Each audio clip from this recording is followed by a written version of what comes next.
ସେପାଳି ପ୍ରତି ଏହି କବିତାର କବି ହେଉଛନ୍ତି କୁନ୍ତଳା କୁମାରୀ ସାବତ। ଆମେ ଜାଣିବା ଏଠାରେ କବିତାର ସାରାଂଶ।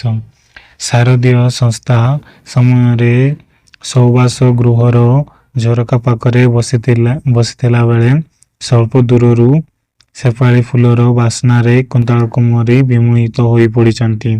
ତାଙ୍କ ମନରେ ଅନେକ ଭାବନା ସୃଷ୍ଟି ହୋଇଛି। ତେଣୁ ସେ ସେପାଳି ଫୁଲକୁ ସମ୍ବୋଧନ କରିବା ଛଳରେ ସୌମନ ଭାବନାକୁ ବ୍ୟକ୍ତ କରିଛନ୍ତି ଆବେଗଭରା କଣ୍ଠରେ।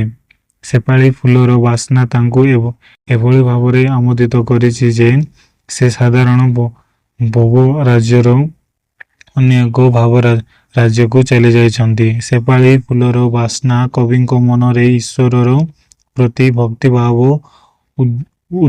ଉଦ୍ରେକ କରିବାରେ ମଧ୍ୟ ସହାୟକ ହୋଇଛି। ସେ ଭାବନା ମଧ୍ୟରେ ସେ ସ୍ୱର୍ଗୀୟ ଅନୁଭବ ପାଇଛନ୍ତି।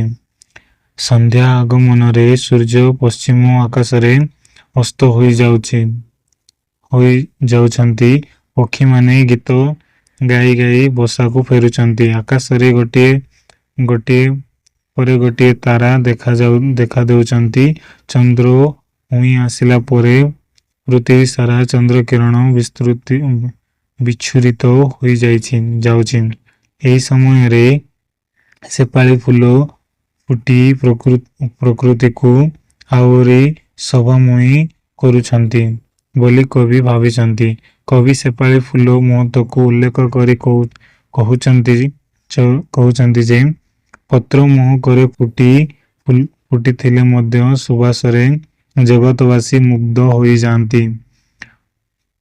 ପଙ୍କରେ ପଦ୍ମ ଏବଂ ଶାମୁକା ଗର୍ଭରେ ମୁକ୍ତା ଯେପରି ଥାଏ ସେହିପରି ଜଗତବାସୀଙ୍କ ଅଲକ୍ଷ୍ୟରେ ସେପାଳି ଫୁଟିଲେ ମଧ୍ୟ ତାହାର ମହକ ଫୁଟିଉଠେ। କ୍ଷଣିକ ସମୟ ମଧ୍ୟରେ ସେପାଳି ଫୁଲର ତାହାର ଏତେ ଗୁଡ଼ିଏ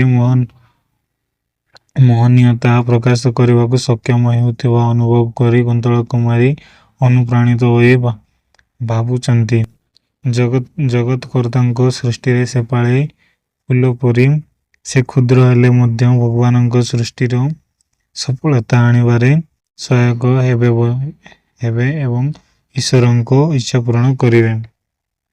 ସେପାଳି ଫୁଲକୁ ସମ୍ବୋଧନ କରି କବି ନିଜର ଈଶ୍ୱରଙ୍କ ପ୍ରତି ଭକ୍ତି ଅନୁରାଗକୁ ଆବେଗଭରା କଣ୍ଠରେ ପ୍ରକାଶ କରିଛନ୍ତି। ତାଙ୍କ ମନରେ ଗଭୀର ଆଶା ବିଶ୍ୱାସ ଜନ୍ମିଛି। ତାଙ୍କ ଦୃଷ୍ଟିରେ ସେ କେବଳ ଏ ସଂସାରକୁ ମରିବାକୁ ଆସିନାହାନ୍ତି ଏବଂ ଭଗବାନଙ୍କ ପଦାରବିନ୍ଦରେ ଭକ୍ତିର ନୈବେଦ୍ୟ ଅର୍ପଣ କରି ପରମ ଆନନ୍ଦ ଲାଭ କରିବେ। କବି ସେପାଳି ଫୁଲର ମହନୀୟତାକୁ ଅନେକ କିଛି ଶିକ୍ଷା କରିଛନ୍ତି। ଏହି ବ୍ରିଫ୍ ସମରି ଅଡ଼ିଓଟା ଯଦି ତୁମକୁ ଭଲ ଲାଗିଥିବ ତାହେଲେ ସବସ୍କ୍ରାଇବ୍ କରନ୍ତୁ, ସେୟାର କରନ୍ତୁ ଏବଂ ଲାଇକ୍ ଗୋଟେ କରିଦିଅନ୍ତୁ। Thank you so much for watching this video.